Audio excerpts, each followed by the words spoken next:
Hello, and welcome to Based on a True Story, the podcast that compares your favorite Hollywood movies with history. Today, we're going to be learning all about the 2020 movie written by and starring Tom Hanks, Greyhound.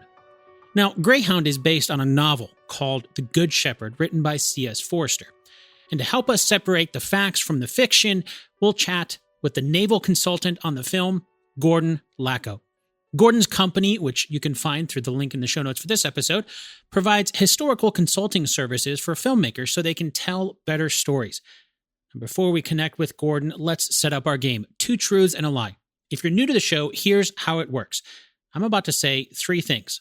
2 of them are true, and that means 1 of them is a lie. Are you ready? Okay, here they are. Number 1.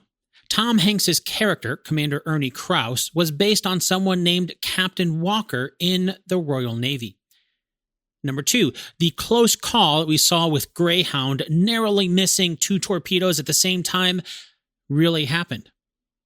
Number 3, there are 7 German subs in a wolf pack. Got 'em? Okay, now as you're listening to our story today, your challenge is to find the 2 facts scattered somewhere throughout the episode, and by a simple process of elimination, you'll be able to find out which one is a lie. And of course, we'll do a recap at the end of the episode to see how well you did. All right, now it's time to chat with Gordon Laco about the historical accuracy of Greyhound.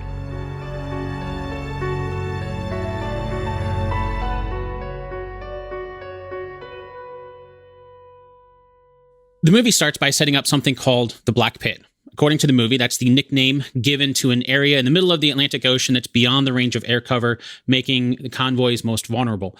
And the specific convoy that the movie focuses on is convoy HX-25, which is destined for Liverpool, England in February of 1942, with, according to the movie, 37 troop and supply ships escorted by 4 light warships named Eagle, Harry, Dickie, and Greyhound.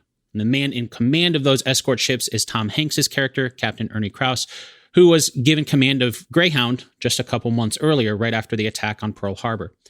So how does the movie do setting up the time, place, and main character in the film?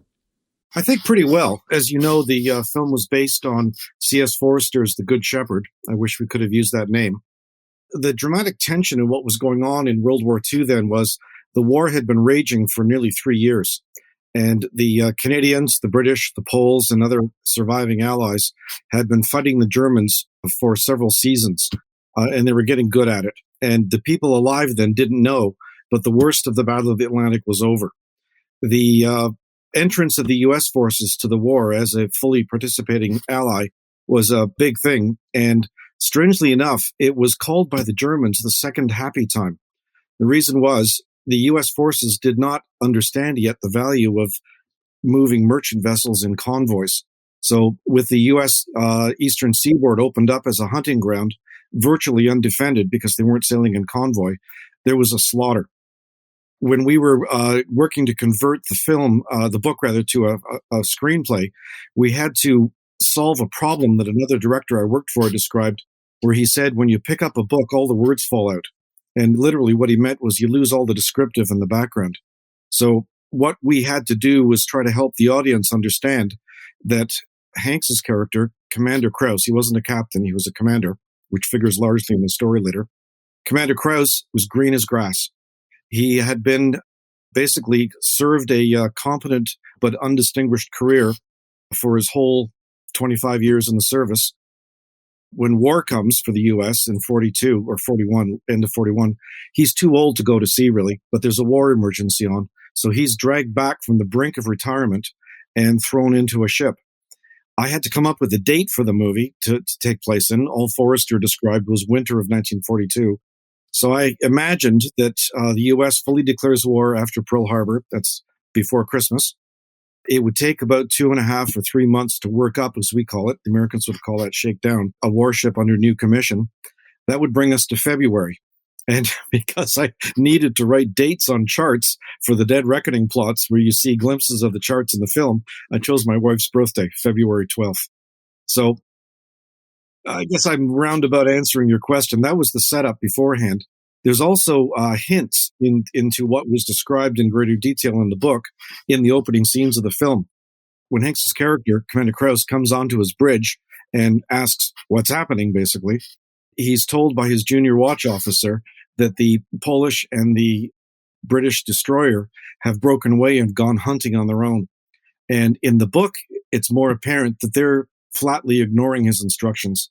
And the behind-the-scenes story there is the British captain is a lieutenant commander, as they'd say in the States. So is the Pole. The Canadian captain is also a lieutenant commander in the corvette, HMCS Dodge. They know that Hanks doesn't know what he's doing. And because of the accident of his promotion to commander, which exceeds their rank, he's in charge. But I'll say again, he doesn't know what he's doing. And the tension in the book, which we tried to translate into the film, is that he's got to lead these three other warship captains who are very good at their jobs while he learns himself how to do it. And he makes mistakes, but by the end of the story, he's starting to hit the tune and learn his lessons. The story is actually based on a real captain. There was Captain Walker in the Royal Navy. I'm sure Forster based his Krauss character on him. He served as a junior officer in the First World War, was out of work basically during the Depression in the 1930s, was dragged back and thrown into a small warship, although he was way too old and he should have been retired. But he became history's greatest submarine hunter. He developed techniques under stress of war that are still used today. And unfortunately, that man died during the war. He didn't survive. He died of, basically he worked himself to death. He had a stroke and then died later in hospital. And if you Google Captain Johnny Walker, you'll see photos of him, including one of him on his bridge, leaning forward over it like he's driving a chariot, screaming into a microphone. He put everything he had into hunting submarines, and he was damn good at it. That had to have been so tough to convey because the movie doesn't really show any of the other commanders. So everything is through communication and their actions and things like that, not necessarily being able to see the other ship's commanders and how they're reacting to these orders that they're getting. Well, that's correct. There's not much of it left in the script. In the earlier versions, the first 2 or 3 submarine hunts are failures, and the submarine outsmarts Hanks the first times. And there are other moments in the film, which I think we may talk about later, that in the book demonstrated his inexperience. But he learns his lessons, and that's the point of the story. And the movie mentions this zone between air cover being called the Black Pit. Was that real? Yes, it wasn't just a nickname that we developed. It was a term commonly used during the war. Until the development of what they called ultra-long-range aircraft that could cross the Atlantic and linger if they saw something to deal with, there was an area in the middle of the North Atlantic Ocean that Allied aircraft couldn't reach. And we didn't have light aircraft carriers yet that could accompany the convoys. So from about 800 miles out from Newfoundland, and until they were about 800 miles out from Ireland, there was no air cover. And the Germans knew this. And convoys were routed very carefully, trying to avoid concentrations of U-boats. But the submarines would spread themselves out in patrol lines looking for the convoys. So once they found them, they could operate with more or less impunity. It's important to remember that even a very efficient submarine like the German Type 7C that we depict in the film was basically a warship that could dive. Whereas today, submarines are warships that operate underwater. The submarine of World War II of anybody's Navy was a surface warship that was capable of diving when it had to. So while the surface range of a Type 7C U-boat might be 3,500 or 4,000 miles, dived, as they would call it, it was only about 100 miles before it had to surface again to recharge batteries and change air. So catching submarines on the surface was the best way to sink them.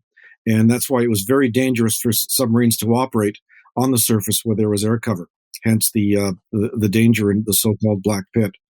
Aircraft were crossing the Atlantic that early in the war, but they didn't have range to linger to hunt something if there was a job to be done. They couldn't accompany a convoy circling it. Okay, yeah, that puts a lot more context into why the Black Pit area was such a big deal. Yeah, that's a good thing to keep in mind because, well, a Type 7C U-boat or submarine was capable on the surface of doing 17 knots, which was actually faster than an anti-submarine corvette.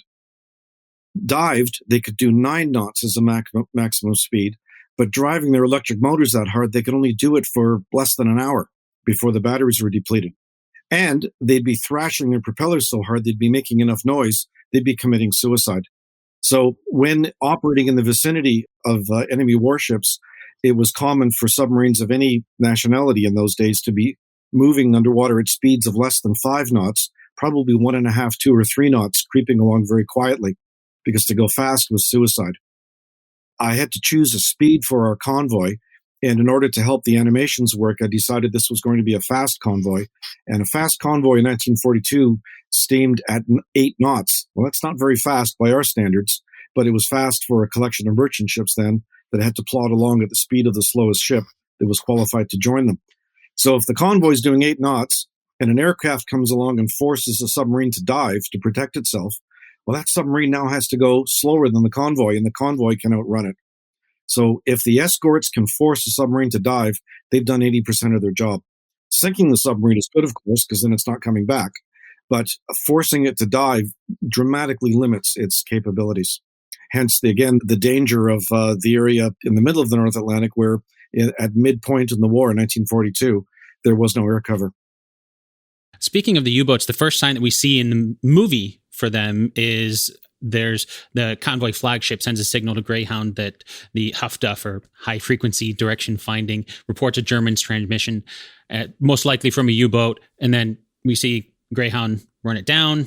There's this intense hunt. Depth charges are dropped. And then after a moment of searching for indications of a hit, they do see some oil and debris indicates that the U-boat has been destroyed. And then almost immediately, seems like there's no time at all passing, there's another distress signal shot into the air.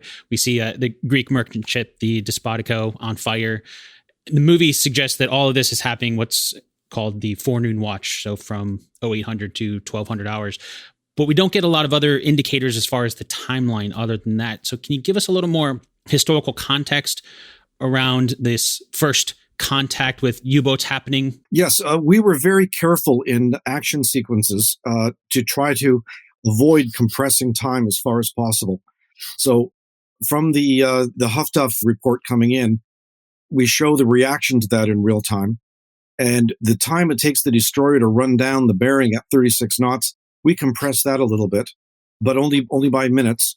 That sequence is pretty much in real time, except we did compress the length of time that they ran down the bearing. Do you mind if I talk about Huffduff a bit? Yeah, the movie did kind of make a point to explain what that was, which I thought was interesting. Yeah, and did you notice we had the signaler, the young sailor? He didn't know what Huffduff was. He was sounding out the words. He thought he must have made a mistake in his decoding. Huffduff was a British invention, one of those very British things that the Polish, Canadian, and British Royal Navy vessels had, but the Americans didn't yet. That was one of those built in a garage, brilliant inventions that was a war-winning weapon. In England in the late 1930s, there was a meteorologist who noticed when he was driving home in his car, if there was a thunderstorm happening somewhere, his AM radio crackled when there were lightning bolts, even if he couldn't see them. He'd hear the crackling.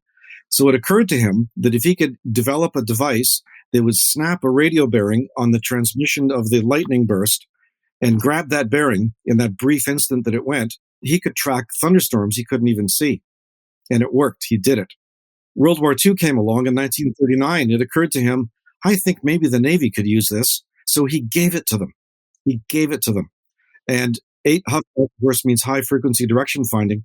So if every British and Canadian and some Polish warships had a Huffduff set on board, and you can recognize the antennas on their masts, they look like a TV antenna. Say there's at any given moment 30 warships at sea spread all over the North Atlantic Ocean. There's a Huffduff station in Newfoundland, Greenland, Iceland, the Azores, Ireland, and various parts of England. And a U-boat makes a sighting signal saying, I see a convoy, come on, gather in, boys, let's get it. And they could do that with just a few letters in code. Instantly, even if it was just one beep of a key on his Morse set, maybe 20 Huffduff stations would pick that beep up. And within half an hour, the Admiralty in London, in England, would be transmitting the probable source of that beep. And if there were several of those, they'd recognize a sighting report and they'd know a wolf pack was gathering. So they might be able to tell the convoy, alter course 40 degrees north, and to try to avoid it, just like a guy carrying a football would avoid a tackler coming towards him. The U.S. forces didn't have that yet then. And in the book, the fact the other escorts did was one of the indications of the position that Krauss is in, Hanks's character. He's got to lead these people that are more experienced than him, have better weapons than him, have better sensing instruments than him, and have been fighting the Germans for 2.5 years and are good at it. He's got to lead them when he doesn't know what he's doing. And that's the drama in the book, aside from the fact that he's just too old to be out there.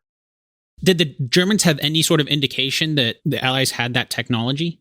None.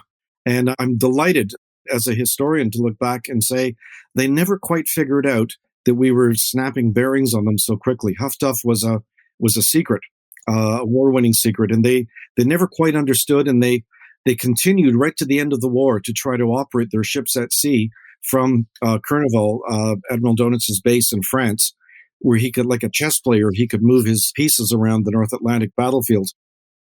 Personal initiative did matter for a lot for the Germans, as it did for us too, but they never stopped trying to play the game from home.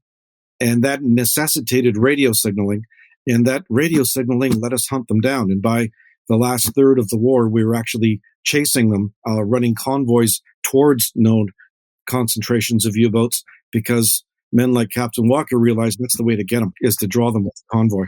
One thing that the movie implies, almost right after they lose their air cover, they start to encounter the U-boat. So, obviously that you mentioned that the Germans knew this range there, but how much time would have passed between losing air support and getting attacked by U-boats?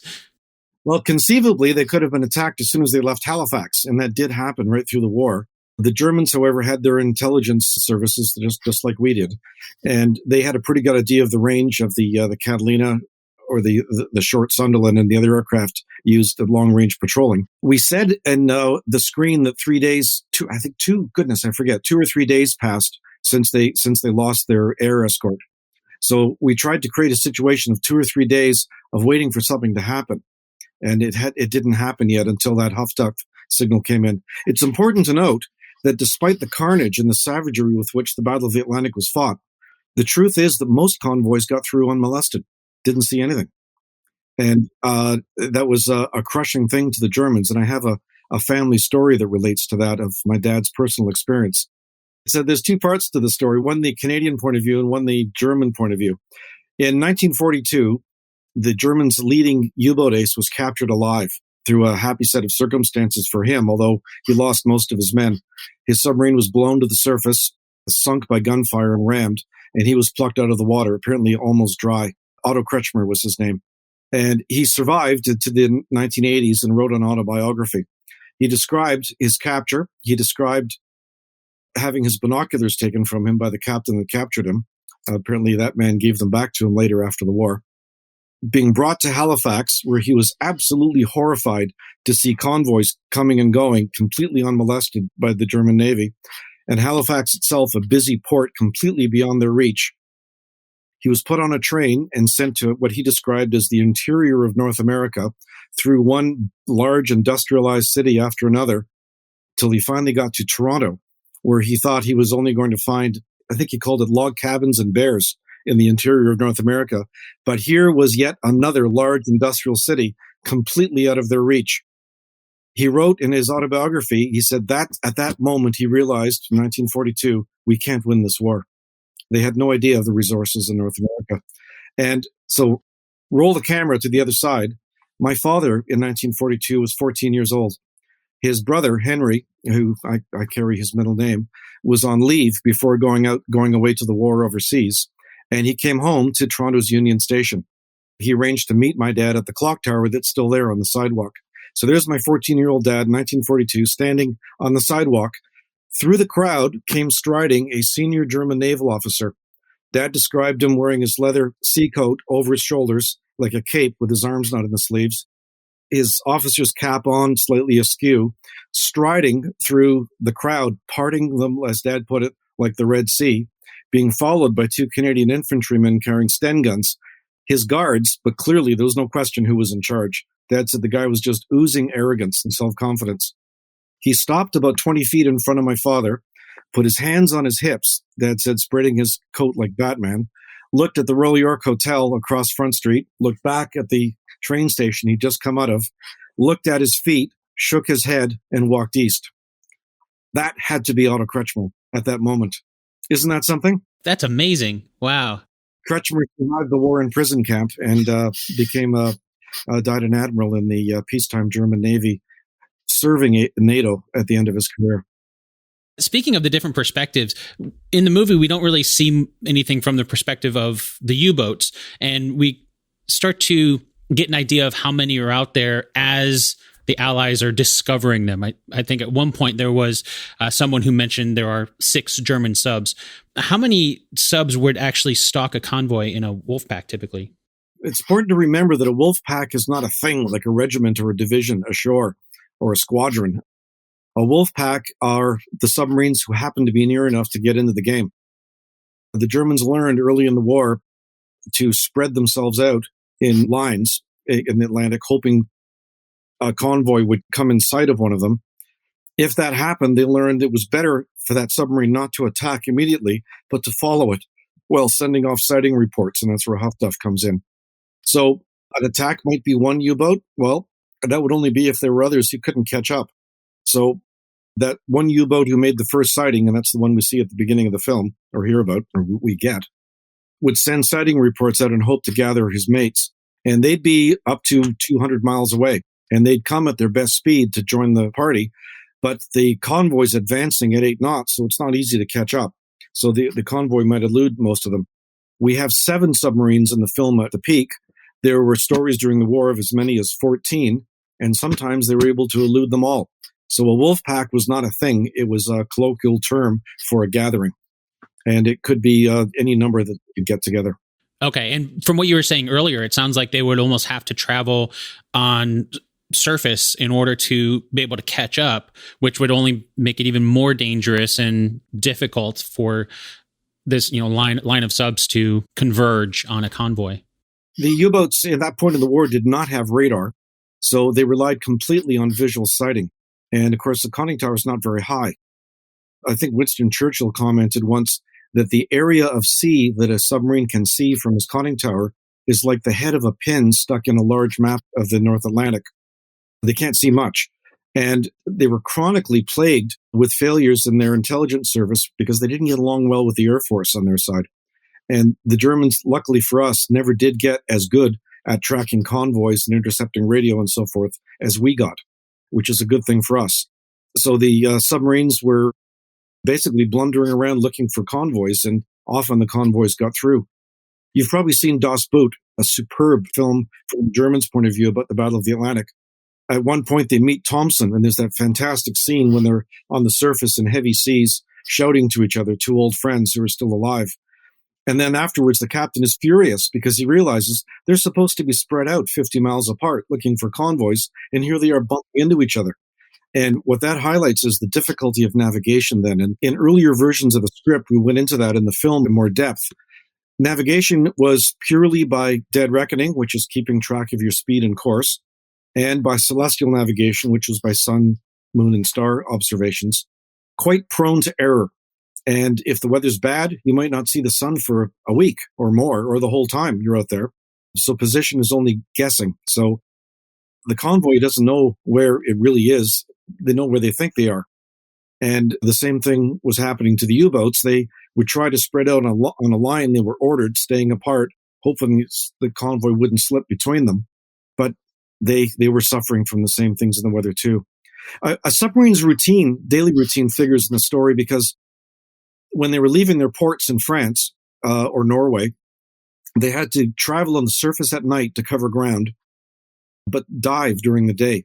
So when they're dived during the day doing 4, 5, 6, 7 knots, they're not going to cover much ground. Whereas at night, they could do 15, 16, 17 knots and really get out to the hunting areas. The Allies got very, very good at hunting them even at night. And much effort was put into developing radars that could pick up small objects and surprise them while they were traveling on the surface. Again, the name of the game for the Allies was keep them dived because they couldn't see anything when they were down. They could hear, but not so well as they could see. And they were slow.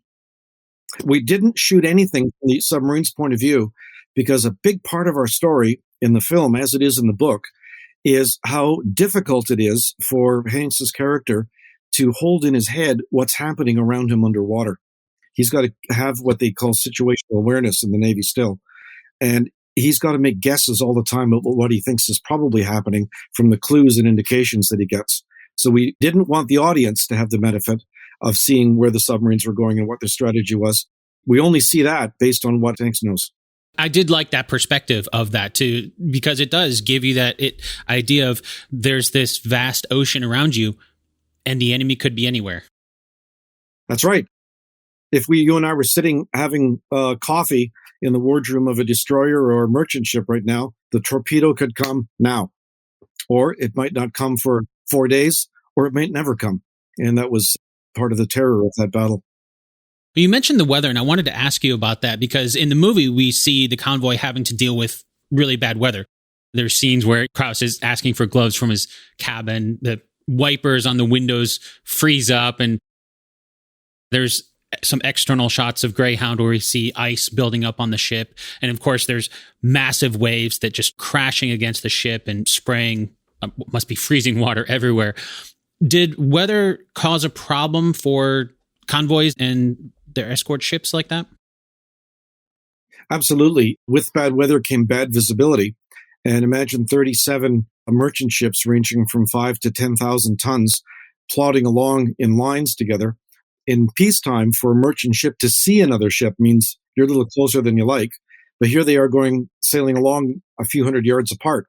So it was dangerous and difficult for them in bad weather. It was also dangerous and difficult for the escorts to keep track of them. Basically, they were like sheepdogs darting around the herd, as they referred to it, trying to keep them in formation. A really bad storm could cause ships to fall out of line, and either by mechanical breakdown or sometimes just by terror of a collision. And while he was getting out of his position, that's very dangerous. And then, of course, he's alone, and a ship alone was easy meat for a submarine. The weather was actually worse for the submarines. They had to come up to look for their prey, and they had to come up to recharge their batteries and change their air. So if things are bad for a destroyer, like we see in our film, a Fletcher-class destroyer's bridge structure is about 35 or 40 feet above the waterline. Well, imagine 8 feet above the waterline, like in a submarine, you're underwater every second or third wave. And that dramatically inhibited their ability to cope.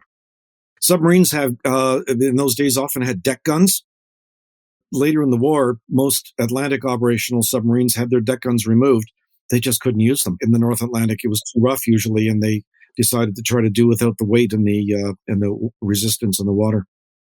So the weather affected them all. That's fascinating to see it from that perspective, because my initial thought would be it would not affect the submarines as much as the surface ships because they're underwater. So I just would assume that the weather wouldn't affect them as much, but your explanation there makes perfect sense that it would actually affect them more. I'll harken back to Das Boot again. Both the film and the book are superb descriptions of the Battle of the Atlantic from the Germans' point of view. They would dive sometimes just for relief from the tossing and the motion. And the captain of the U-boat that the journalist accompanied that became the film Das Boot described that at 190 feet down, they could still feel some gentle movement. On the surface, there were 40, 50-foot waves, and it was pretty difficult to operate in those. When I was watching Greyhound and just seeing those massive waves, I couldn't help but think of like the reality TV shows that we see these days on the ocean, and they're just having to deal with the intense cold and this horrible weather. They don't have to deal with the fact that there might be a torpedo coming on top of that as well. When we were in pre-production for the film, we had long discussions about how to depict the weather. As I put it in one of the meetings I was attending, the weather is one of the characters in the film, just as much as the enemy is, or any of the merchant ships or warships. We wondered how to accurately show what bow waves and stern wakes and what warships look like when they're moving fast. And we realized pretty quickly it's pretty tough to find a large ship that can do 30 knots. They just don't exist outside the military. So one thing I was able to do to help the production as a retired Royal Canadian Navy officer, I phoned our National Defense Headquarters, described what we were doing. And coincidentally, one of our frigates, HMCS Montreal, was finishing her midlife refit and was going out in the North Atlantic for workups, shakedown, as the Americans would say. So I got permission to put a film crew on board. So in the movie, when you see bow waves and stern waves and ships moving fast and turning and so forth, even the tracer bullets firing at night, those were all shot aboard HMCS Montreal. I had to laugh to my wife afterwards. When I was a lieutenant serving in the Navy, I couldn't phone National Defense Headquarters up and say, "Hey guys, I need a ship. Can I have one?" But as a consultant on a Tom Hanks movie, telling our story basically, the Battle of the Atlantic, they said, "Sure, we can help." The Navy can't invoice for services. They can cooperate, and they often do willingly, but they can't charge for their services because it's the military. So what the production did, which I think is something that everybody's intensely proud of, is make a fairly substantial, quite substantial donation to the Children's Hospital in Montreal, Canada, in the name of HMCS Montreal to thank them. And that, I think, is an indication of Tom Hanks's character and the people that worked for him. They didn't have to do that, but they did. That's fantastic. Yeah. Yeah. One thing I wanted to ask about that we see throughout the movie is one of the German U-boat commanders simply refers to himself as Grey Wolf, keeps taunting Krauss throughout the whole movie.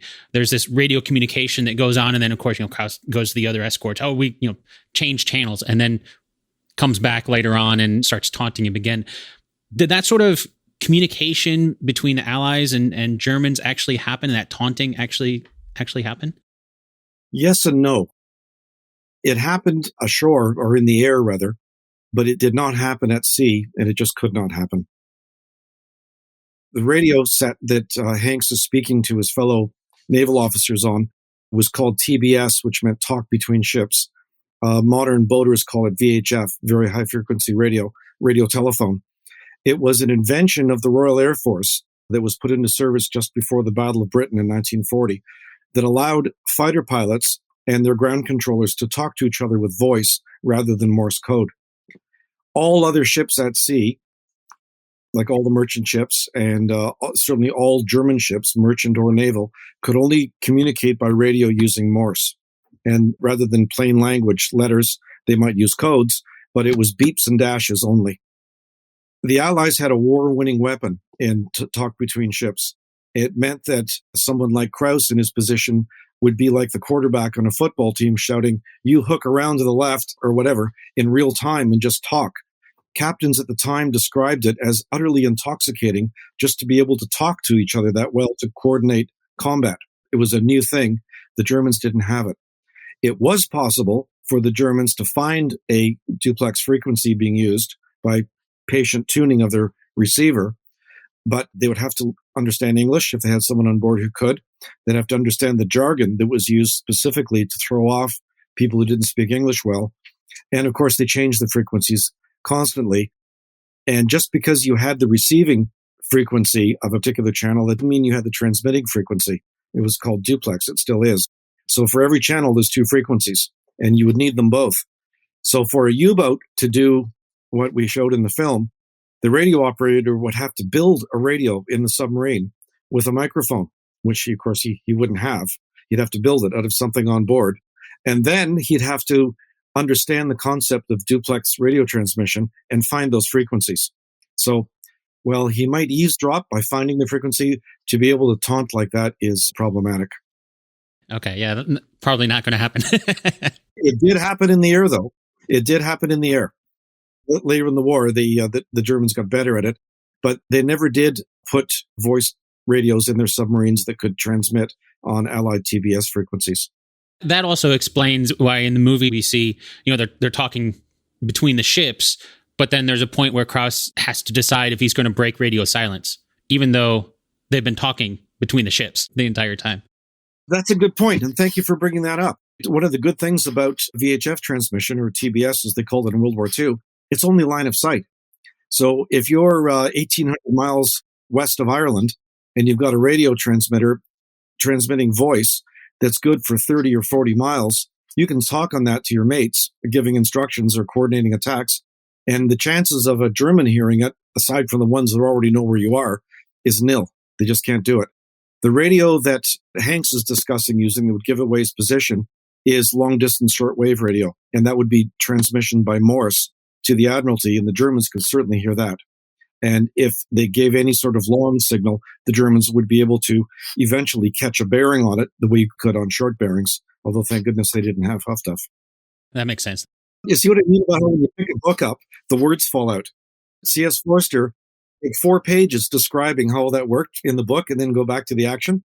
We had to do that by having, with lighting and sound, and having the best actor in the world, Tom Hanks, frown and then give his next orders. He would help the audience understand what he was dealing with. There's a scene where we see the rescue happens with the Cadena going to rescue the Despotiko that got fired on. And then Greyhound fires on the U-boat. They don't hit them, but then they receive word that there's more targets at the front of the convoy. So they break off to engage those new threats. And before leaving, Krauss sends a message to Cadena saying, I'm confident you'll be able to outrun the U-boat. But as I was watching that, I got the sense that, okay, there's more targets over here.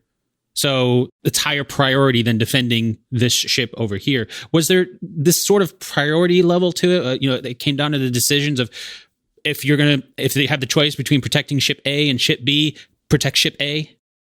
Well, that sort of question came up, of course. That was the sort of heart-rending decision that officers had to make. But in that situation, there was no priority being made. Hanks does have to get back and plug the hole of his screening position in the convoy.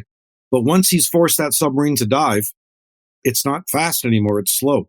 And Cadena can crank herself up to 12 knots to catch up. I think we had her say that. And at 12 knots, she'll outrun the submarine. It can't catch him. Again, there's that dynamic going. If you can force the submarine to dive, you've basically won part of the battle. So he wasn't leaving her to her fate, although he might certainly hope that things would work out well for them. That's an interesting topic because in the escort squadron, Hanks has got 3 destroyers and a corvette. And the corvette is the smallest of the ships. It's also the slowest. The Flower-class corvette could only do 16 knots under the best of conditions. In similar warships today in our Navy, we say, 16 knots with the divers sitting on the stern kicking their flippers to give an extra boost. That's not good because if the convoy is doing 8 knots and the corvette lingers back behind to finish off or thoroughly hunt a U-boat while the convoy is marching away, it may take her a day or a day and a half to catch up again. Whereas a destroyer can scoot up to 30, 36 knots and catch up quickly. But when those Tribal-class and Fletcher-class destroyers and Lightning-class destroyers were being designed in the late 1930s, nobody thought that their primary job would be to hunt submarines. They were designed to go very fast in straight lines and accompany battleships into fleet actions. They thought their torpedoes were their main weapon, and they put some depth charges on them because they thought maybe they might be necessary, but they were really not very good for hunting submarines because submarines could outturn them at 3, 4, 5 knots, which is the normal, or 12 knots, which is the normal speed in a hunt. The destroyer was quite clumsy. They couldn't turn very sharply, and the submarine could outmaneuver them. So what I'm getting around to is, although the corvette is the smallest ship in the escort squadron, it's the only one that's a good submarine hunter. And that figures largely in the story. It comes up more in the book. And it comes up in the book of the Krauss's relations with the captain of that ship, because he would be in command if not for the accident that Krauss was promoted just before he joined his ship. And now the expert submarine hunter is subordinate under a man who's just learning his job. That's going to add some extra tension there. You talked about this a little bit briefly before, but I wanted to ask more about it. There's in the movie, it's between 1600 and 2000 hours. The Greyhound is firing on a U-boat, and all of a sudden there's a merchant ship dead ahead. There's urgent order, ceasefire, hard left rudder, super close call. Were there ever such close calls like that, or is that just to build some action in the movie? Good thing you brought that up, because yes, they did happen, and we took that incident directly from the book. And yes, there are real instances of close calls like that at sea. And actually, escorting warships were sunk several times by the vessels they were trying to protect, accidentally running them down. But in the book, that incident is used to demonstrate Krauss's inexperience as a ship handler. If you watch that part of the film again, you'll see that he's coming and he's trying to cross her bow. Everybody knows who's handled a ship. Like, I was at sea a long time myself. You don't cross the bow, you go around the stern. But Krauss was going after that U-boat, and he tried to cross the bow, and he almost didn't make it. So in the novel, that was a demonstration that Krauss is learning his lessons still. In the movie, it just became an exciting incident. And yeah, we tuned it up a little bit to have actually made contact like that. The destroyer would have lost her boats and all her weapons off that side. And she might have been sunk, actually, because the destroyer's plating is quite thin. They didn't call them tin cans for nothing. But it did really happen. The famous Queen Mary cut a British cruiser in half that was zigzagging in front of her, hunting a submarine. And she cut her in half. And because she had more than 10,000 soldiers on board, she couldn't stop. So they had to watch the two halves of the ship they'd run over sinking behind them. And hundreds of sailors died because of a young officer's error in a helm command. What a horrible thing. When I was in the service, I had a number of colleagues who went to Afghanistan. In our service, the specialists are often naval officers. And when I was talking with one of them who came home, he told me he said he knew there'd be bad things and hard decisions.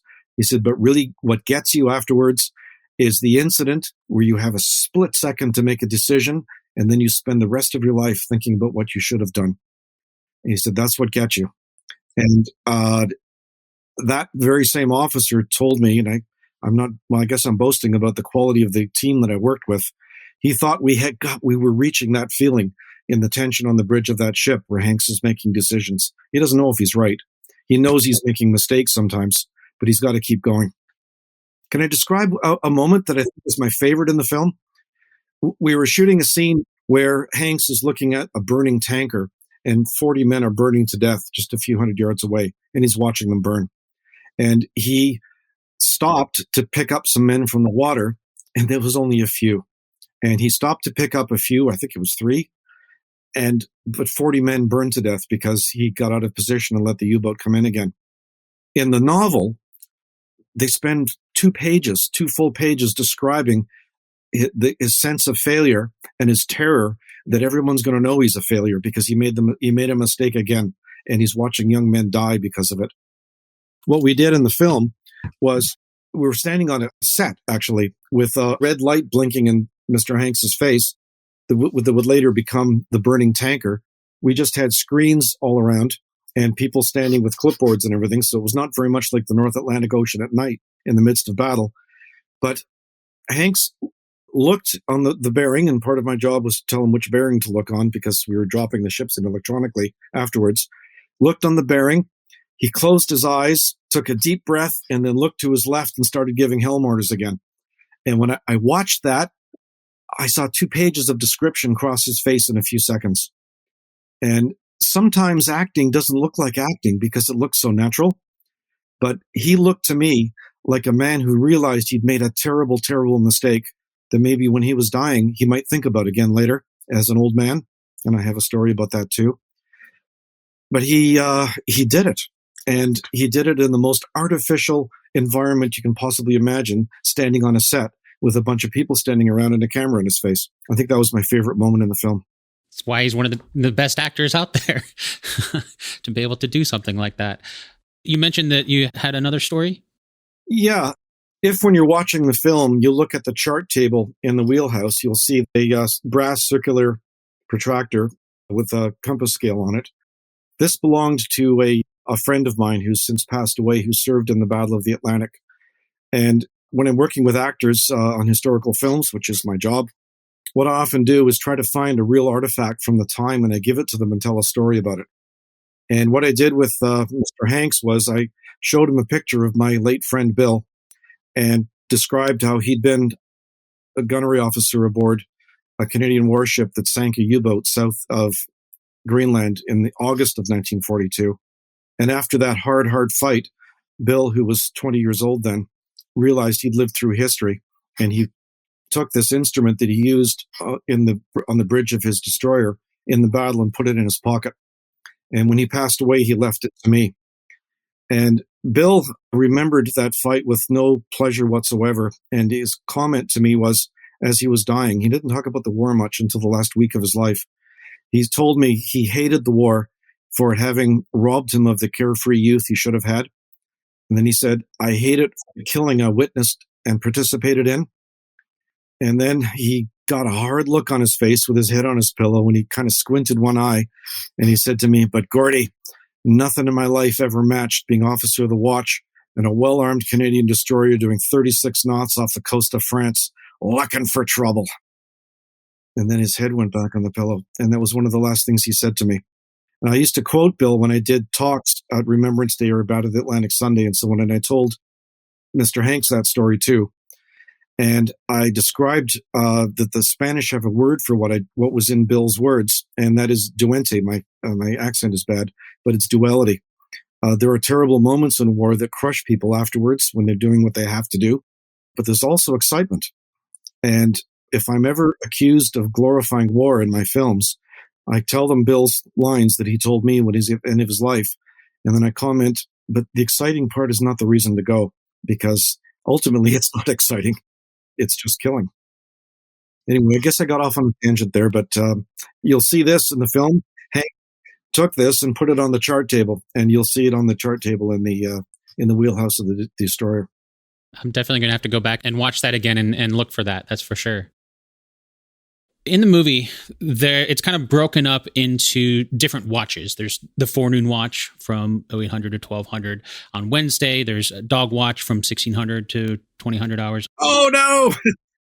A dog watch is not 4 hours long. That was a mistake we made. Oh, really?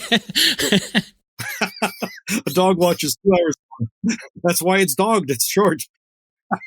Okay. Yeah, there's that. And then morning watch on Thursday from 0400 to 0800. First watch from 2000 to 2400 on Thursday. And then forenoon watch again from 0800 to 1200 on Friday. So obviously, it's obvious in the movie that, there's some time in between these different watches. And obviously there's going to be stuff that's going on. But would it kind of be broken up like that, or would there be anything noteworthy that would happen in between those hours, or was that just picking some times for action in the movie? Well, we certainly picked moments when action was happening, but we hope that we got the feeling across that life carries on the ship. A ship is a community. Her ship's company or her crew are divided into 3 watches, roughly a third of the men in each watch. And when one watch is on deck in normal cruising situations, the other 2/3 of the crew are off watch. So you're on duty 4 hours, off duty 8 hours. During those eight hours off, you do laundry, you eat, you do your whatever cleaning duties you have to do, write letters, and you sleep. So it may sound like a lot, but it really isn't. So the daily rotation of life in the ship would continue regardless of what's going on. And actually, that brings up something. I was asked in an interview when the film first came out about the captain steward, a man of color who's trying to serve him food all the time. And somebody asked me if I thought that man was being denigrated as being in service. And I responded, absolutely not. In fact, that superb actor who also starred in Mudbound, he and I discussed the situation, and he understood clearly that just as surely as the ship's engineers look after the great turbines that drive the ship, or the gunners look after their weapons, his job is to keep the ship's greatest and most important asset, its captain, going. And he tries to help Commander Krause eat. He tries to help him rest. But an indication of his inexperience is that he doesn't. And that's something I noticed when I reread the book before we started working on the film. When I was being trained as an officer, a mark you got against yourself was if you're going through a leadership trial, and they were very good at creating scenarios that simulate warfare stress. If you don't rest and you don't have the confidence and the training you've given your people to look after while you grab 3 or 4 hours of sleep, that's not good leadership. And it's a mark of Krause's inexperience as a captain in command. He never leaves that bridge. And yeah, sometimes that happened with good reason. But in the novel, it's more clear that he's working himself to death. And of course, that's what happened to Walker, the real man. He did die of the stress. But we tried to do what we could to show that every time he's about to try to take a moment, something happens and calls him back. So it's partly his ability to manage with those moments, and partly the fact that they keep coming at him. Yeah, and you definitely do see that when trying to feed him, but also his feet are bloody because he's been standing for so long, things like that. And then, of course, at the very end of the movie, he finally gets some rest. As a mark of Mr. Hanks's brilliance as a writer, there's at the end of the movie, the action's over, and he's writing his last signal on the chart table with that device beside him, and the pencil breaks. Nothing goes easy for Ernie Krause. And when he's passing through the convoy and the troops and the troop shit are cheering him, well, he's not on the bridge to take that cheer. He's on his way to bed, and he misses the moment. He's always just a step off, and nothing is easy for that man. But he learns his lessons, and he just keeps going. Wasn't that a beautiful scene when he's saying his prayer at the end? Oh, yes. It was beautifully done because you have the light streaming in, and you can tell that he's finally getting some rest through the entire thing. Some of the other sailors, I don't remember if it was the same person or not, but they would come in and be like, "Okay, I'm leaving my shift. Okay, I'm on duty now. I'm off to," making that point that Krause is still there through all these different shifts, that other people are leaving and coming back, and he's staying there. Yeah, we did that purposely. You see the watches change on the bridge, but he's always there, and that was not by accident. And that scene at the end when he's saying his prayers by his bed, that is a classic Aaron Schneider direction. Aaron was our director, and what a great storyteller that man is. There's another scene in the movie I wanted to ask you about that almost seemed like a Hollywood exaggerated moment. This is when we have U-boats shooting from two different angles, and the Greyhound is, again, quick thinking on Krause's part. He's trying to evade multiple torpedoes at the same time, and he manages to do so, but on one of them, you actually see the torpedo glancing off the hull. Was that a moment that would have been exaggerated, or did that really happen? Not at all. It really happened. Warships were very difficult to torpedo because they didn't travel on straight courses for long periods of time. So they were tough to aim at. And if they saw a torpedo coming, if they're going fast enough, they could dodge them. And turning to face a torpedo that's coming was called combing the torpedo. C-O-M-B-I-N-G, combing the torpedo's track. Basically, you're reducing the length of your side that's presented to its course. Imagine an arrow coming at you, and you turn sideways to it. And also presenting the bow, the ship is more able to withstand a hit forward than she is aft, because you lose the propellers and the rudder. So I did find an incident from the Battle of the Atlantic where a captain combed two torpedoes, and he missed the first one, but he had to wait for it to come from astern. So he actually turned stern towards it. It had to overtake him and pass him. The torpedo was doing, he figured, about 40 knots, and he was doing about 28. And he said the seconds it took to pass him were terrible because he was watching the other one come.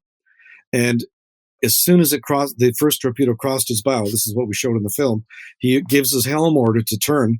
And I gave the script other orders to increase the rate of the turn by slowing the inside engine, increasing the speed on the outside engine, rudder hard over. And this captain in the diary that I was reading described standing there holding the bridge and thought he was going to bend the metal on the bridge, trying to help the ship turn. And he said also twisting his hips and his shoulders and using all the well-known techniques to reduce the turning circle, and watch that torpedo coming across his bow. And it didn't strike the bow, but the stern was still swinging, so it clipped the torpedo broadside. And he said it was like a hammer striking an anvil, and actually popped up out of the water with its engine screaming and went away. And he said he thinks he aged about 10 years in that minute. So that really happened. I couldn't imagine that. I mean, that's another example of how you have to wait for those few seconds to make that. I think in the movie we see Krause, I think he initially, I don't remember the order, but he gives an order and then he sees the other one and he's like, "I'll belay that." You're like, "No, we need to turn this other way." Initially, because he didn't see both of them. Yeah, he's got to let the first one pass. And the warship would have the benefit of a hydrophone operator who could listen, and he would hear that singing sound in the water. When describing what a torpedo might sound like, I described to the production that a certain type of German torpedo that was the type that would leave a wake in the water had basically a 3-cylinder performance motorcycle engine in it, driven by very volatile fuel and compressed air to provide air for the combustion. So I said, imagine a super bike with no muffler, engine screaming at 12,000 RPM. That's the torpedo, just a wild, maniac, powerful, horrible, deadly weapon. Mindless, but they missed two of them. Going back to the movie, I want to ask about kind of the other side of the Black Pit, because for each block of time that we see it gives, okay, this is how long until air cover, 50 hours, 36 hours, 26 hours, 14 hours, 3 hours. And when they finally get within range of air cover, it seems like it's not a moment too soon. Greyhound is facing off with a U-boat, and then PBY comes over and drops depth charges on the target and almost immediately takes out the U-boat. And as I was watching it, I got the sense that, okay, there's almost like this finish line, like they got to hit the finish line in order to get to the end of the black pit, and immediately there's going to be air cover and they're going to be saved as soon as they cross this. Is that how that would happen, or is that, again, Hollywood's perfect timing?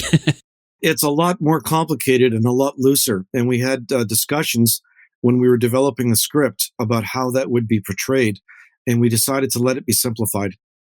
In reality, they'd be able to draw a line on the chart. And by the way, those are my hands drawing the red arcs on the chart where you see the limit of air cover is. They know where that line is. That's the distance from the Royal Canadian Air Force Base in Northern Ireland. They know that they can't see an aircraft sooner. They know the Admiralty in London is expecting them to cross that line at some point, but they don't know exactly where they'll be because the weather's been so bad and they can't transmit a position. And even if they could, they don't know where to within several miles or 20 miles exactly where they are. So they know that there will be a Coastal Command aircraft looking for them when they cross that line, but they don't know if they're going to find it. It may be another day before the aircraft finds them. Sometimes the aircraft never found them, and they just had to keep going on and fighting through. So that's one side. There's another dynamic involved there, that now that they're within aircraft range of Europe, the Germans are looking for them too. So when they first see that aircraft, it could be a Focke-Wulf Condor, 4-engine long-distance anti-shipping aircraft looking for them. And we had a version of that scene where the aircraft is first seeing. Hanks yells, "Is it friendly?" And they have to exchange the challenges to know that it's friendly, because it could be a Condor. And if it's a Condor, they're still in trouble. And added to that, although they're reaching what they call the MOMP, the mid-ocean meeting point, where the escorts exchange duties and the ones based in England took over, that's not the end of the fighting, even though they've got air cover now. They're actually just getting into the war zone. So the worst may be yet to come. And convoys were bombed as they were tying up in Liverpool. So it's not the end. It's the end for the mid-ocean escort, which is handing over duty, but it's not the end. And it's probably not going to be better. Well, I was going to ask about that because, the way the movie ends, it is, okay, we've reached the end of the Black Pit. The Diamond comes, that's going to, that's the British destroyer that comes to relieve them. And it's kind of like, okay, we're good. Like it's almost, this is the end. Everything's safe now. That's a bit of movie catharsis to let the tension off at the end of the movie. But the fact is the convoy's just getting into the war zone. The way escorts worked was that mid-ocean escort that Hanks's ship is part of probably came out of St. John's, Newfoundland, and caught up with the convoy south of Newfoundland, where the Atlantic coastal warships escorting it would hand it over, and they would carry it across the middle to the mid-ocean meeting point where they meet Diamond, and Diamond takes over to bring them into England. But because it's too far to go back across, the surviving escorts then go to Derry, to Londonderry in Northern Ireland, where there was a naval base. They refuel, rearm, reequip, and usually with no more than one night in port, race back out again to the mid-ocean meeting point to pick up a convoy that's starting back across the Black Pit. Of course, that crossing could be just as bad, but the Germans knew those ships were empty, so they tried to catch the full ones. I'm glad you explained that more, because I got the sense of everything's good. We're safe. we've crossed the worst of it. I think the movie needed that dramatically for what they call the story arc, but in reality, it's just beginning.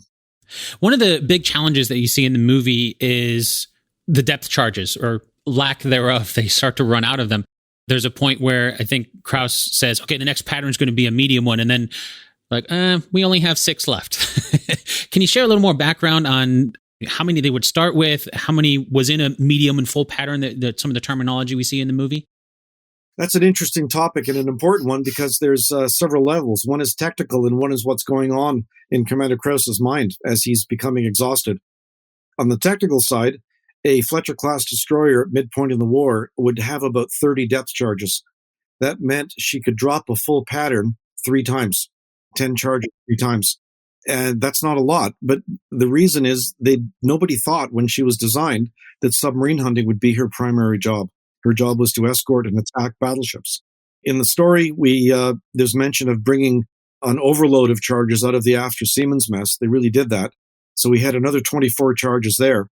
But Krauss has forgotten that he already called for those to be brought out. He's lost track of how low his ammunition is. And that causes a hard moment among his younger and freshly rested crewmen when they realize he's forgetting things. And he realizes himself when he says that line about harmless as a dove. He's caught himself that he's made a mistake again. And that was a small mistake. And the support he has from his officers corrects it. But he's realizing he's running out of ammunition. The corvette, for example, although she's probably a third the size of a destroyer, carried 120 depth charges. Her reason for being was none other than hunting submarines. So she had plenty. And yes, if the weather was sufficiently calm, they could have exchanged some and sent them over. Later in the war, they actually had store ships that could replenish escort vessels with fuel and weapons, but not at that point in the war. So what we're seeing there is two things. One is yet another indication that the powerful tool in the destroyer that Hanks has is not really designed for the job he's using it for. And the other thing is he's starting to forget things because he's tired. Mr. Hanks said in an interview, and I was delighted to see this because it gave an indication of his deep understanding of the story. He said in one of his own interviews, he wanted to do another film where he played a commander in World War II. He's exactly the same age I am. Our birthdays are only a few weeks apart. I'm too old to go to sea as a commanding officer. So's he.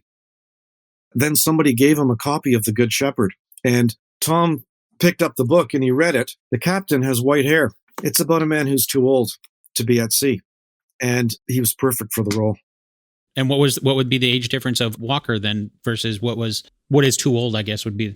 Well, most sea officers are in their 20s and 30s. And Hanks and I are just over 60. And Walker was in his late 50s when he started. That's pretty old to be awake for 3 days straight. It is, although you made a good point that that's an indication of Krauss's lack of experience there, where he forces himself to stay awake that long. And you start to see some of those effects, like with the depth charges, losing count, like we just talked about. After the funeral scene, you'll notice he wears his number 1 uniform for the rest of the movie. He hasn't taken a moment to change clothes. And we try to give the audience little hints like that about how he's absolutely stretched physically and mentally in every direction, just trying to keep up and to cope with this terrible job, this terrible responsibility he has. And I guess the good news is that he's learning his lessons. What's something that, from a historical perspective, didn't make its way into the movie that you wish you had been able to include? There was one thing that I had hoped that it stayed in, but in the editing process, it didn't quite fit. At the moment when the aircraft is leaving the convoy, I had a discussion with Aaron, our director, and we decided that we wanted to, for just a moment, let the audience see that these aren't just two mechanical military assets that are saying goodbye to each other. There's a frightened 18-year-old radioman in the aircraft who is saying goodbye because he just can't stay any longer and he knows the loss that his help will be. And he's got to fly 12 hours back to Newfoundland and he may not make it. And the 18-year-old signaller in the ship is just starting off across the Black Pit and he may not make it. So we wrote a couple of lines where they broke protocol and these two young men are just flashing the signal to each other as they did and as they still do today. And I had the signaler in the aircraft saying, "Looks bloody cold down there, mate. Good luck." And the guy in the ship signals back saying, "Looks lonely up there. Hope you make it home." And it would have been an extra little touch of humanity if that could have survived in the film. Because in those days, flying at 105 knots, which is what the Catalina aircraft did going back to Gander or St. John's, Newfoundland, 12 more hours droning over the sea, they may not make it. They stayed every minute they could to protect the convoy, and they just can't stay anymore. We have to go. That would have to be so difficult to, you stay every minute that you can. You're going to have limited amounts of fuel. Obviously, that's, you're going to end up running out there. So you try to use as much as you can here, knowing that you're going to have to use up 12 hours worth, if not more, depending on weather, depending on if you run into complications, challenges along the way. We had a neighbor who died a few years ago who served in Coastal Command. His house is within sight of me out the window. Jim told me of flying in long distances and then seeing the fuel reserves going and he was the navigator, and the distance back to land, let alone to the airfield they needed to find again, and looking at the wind and realizing that if that wind comes up 5 knots, they're not going to make it. And saying to the pilot, we've got to go, we've got to go, we've got to go. And the pilot looking down at the convoy saying, they say they saw something, we have to stay. And sometimes they stayed, and sometimes they didn't make it back. Actually, that was shown in the film Dunkirk. Remember that scene when the Spitfire pilot is looking at his calculations and he's realizing if he goes now, he might make it back to England, but that bomber is going for the minesweeper, and he decides to sacrifice himself to make it. That really happened. Wow. Those sort of decisions and things like that, you don't really, it's easy to not think about that, because those are not the flashy ones, that are going to be real obvious on screen, like the decisions of, okay, or like what are the decisions to make to dodge these 2 torpedoes, right? That's an obvious sort of thing that you can see on screen, but those other little decisions that everybody has to make it. Yeah, I think in movies, in good movies, when you take the book and all the words fall out, when you turn it into a screenplay, there are things in it that we as filmmakers put into them. And if you see it over and over again, you'll start seeing more and more. That's certainly true about Master and Commander. There's stuff in there that when I rewatch it sometimes with friends, they go, oh yeah, I remember that. And then I say, here's why we did that. But you wouldn't notice it normally. But altogether, these things create a patina, as I think of it, a patina of realism. And you couldn't put your finger on what most of them are, but the lack of them is obvious sometimes. I remember watching another movie, I won't name it because I know good people work hard on these things. My wife, who's not a military historian, leaned over to me in the theater, and she whispered to me, if the Germans were that stupid, how did it take 6 years to defeat them? They weren't stupid. They fought hard. They wanted to go home. And I guess that leads to another thing. When we were having discussions about choreographing the battle scenes, which was one of my jobs working for Aaron under his direction, saying, well, how deep would the submarine be at this point when it's trying to slip under them? I said, 400 or 500 feet. 400 or 500 feet? Why so deep? And I said, well, because they want to live. They want to go home. And the more distance they put between themselves vertically and horizontally from that warship that can sink them, the more likely they are to survive. And ultimately, they want to go home. There's a military expression I used to hear sometimes when I was in the service myself. People would say, is this the hill you want to die on?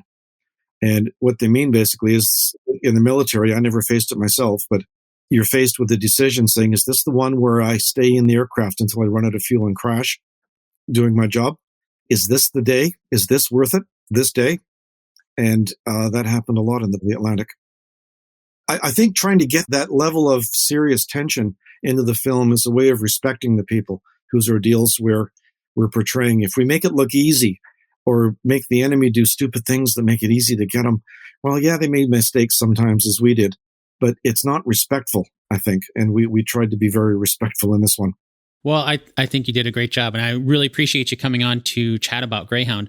And I know you mentioned Master and Commander. I know you've offered consulting services on a lot of other movies. I'm sure we'll be chatting again in the future. But for someone listening to this who isn't familiar with your company's services, can you give them an overview of what you do and share your site where they want to learn more? My website is gordonlaco.com. Gordon, like Gordon, Laco, Laco. My filmography's there. What I and we and the people I work with do for films is help directors tell stories. I see my job is historically is showing where the centerline tracks are with regards to common understanding of what really happened and how things worked. So when the productions have to make decisions veering left and right of the centerline, they know when they're going off course and by how much. And every film has to do it to tell the story. I tell students sometimes it's possible to be so right you're wrong. If you get something so perfectly authentic that the audience doesn't understand it, well, then you've lost them, and that's not good either if you're trying to tell a story about brave people. My company also, so we do that. We also advise on props and locations, and I guess that's more production work. And just to keep the drum rolling at a steady beat for the sake of the family, I operate a business that imports and supplies rigging and fittings to historic ships, both operating ones and ones in museums. You'll see all that.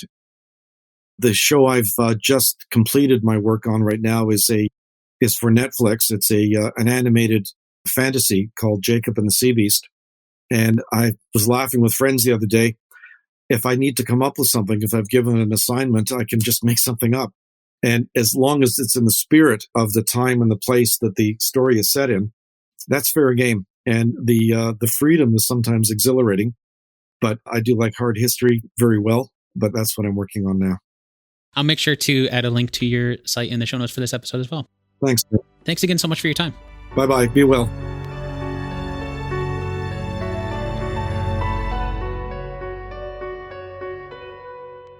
This episode of Based on a True Story was produced by me, Dan Lefebvre. I'd like to thank Gordon Laco once again for taking the time to help us separate fact from fiction in 2020's Greyhound. Gordon has worked as a consultant or a marine outfitter for a ton of movies and TV shows like American Gods, Moby Dick, K-19, The Widowmaker, Master and Commander, and so many more. If you want to learn even more about Gordon's work, go check out his website over at gordonlaco.com. You can find that link in the show notes for this episode, as well as on the show's home on the web, based on a true story podcast.com. Okay, now it's time for the answer to our 2 truths and a lie game from the beginning of the episode. And as a refresher, here are the 2 truths and 1 lie. Number 1, Tom Hanks' character, Ernie Krause, was based on someone named Captain Walker in the Royal Navy. Number 2, the close call we saw with Greyhound narrowly missing 2 torpedoes at the same time really happened. Number 3, there are 7 German subs in a wolf pack. Did you find out which one is a lie? Let's start with number 1. Tom Hanks' character, Commander Ernie Krause, was based on someone named Captain Walker in the Royal Navy. That is true. As Gordon explained, Captain Walker served in World War I as a junior officer, so by the time World War II rolled around, he was too old. But despite that, he still ended up becoming history's greatest submarine hunter as he developed tactics during the war that are still used today. That brings us to number 2. The close call we saw with Greyhound narrowly missing 2 torpedoes at the same time really happened. That is also true, although it is worth pointing out that it didn't really happen with Greyhound since that's a fictional ship, but Gordon did find an instance during the Battle of the Atlantic where that sort of thing actually happened, having to dodge 2 torpedoes, and that served as inspiration for the way we see things going down and the way they happen in the movie. That means number 1 is the lie. There are 7 German subs in a wolf pack. Although there are 7 U-boats during the peak of the action in the movie, Gordon pointed out that a wolf pack is really just a colloquialism to refer to any subs that happen to be in the area when they converge on a convoy. So, as he said, there were sometimes as many as 14, and other times it might just be a few of them. That just about wraps up our time together today. Before we go, the last thing I'd like to do on each episode is to share how much time and effort went into creating this episode. I know that's not something most podcasts do, and that's exactly why I'm sharing this information. If there's one thing that is surprising to most people who are new to podcasting or have never created a podcast before, it's just how much time goes into creating them.